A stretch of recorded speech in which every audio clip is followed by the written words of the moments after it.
I'd like to remind everybody about our upcoming field trip to the battlefields. So far, only 2 of you have signed up. Well, anyway, let's move on to Gettysburg.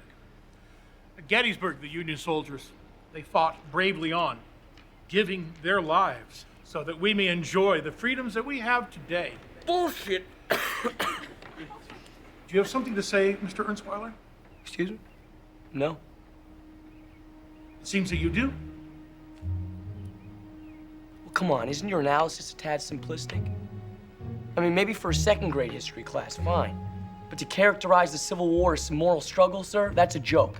A joke? Lance, you're not helping things. Dad, Mr. Norway. Well, we all have our own opinions. Opinions. Soldiers were drafted, and the only ones who didn't have to fight were the ones that could pay their way out. Yes. Why don't you ever talk about the draft riots, huh? Why don't you show slides of the victims tortured and murdered by the bloodthirsty mob that was at those draft riots? How can you teach something that you don't know anything about? Kelly, we have to stop meeting like this. I mean, it's not my fault the teachers here suck.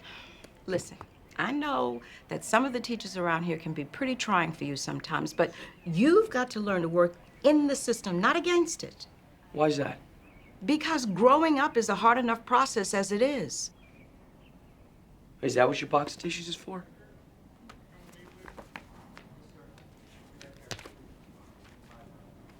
I see you're not going to college next year. What are your plans?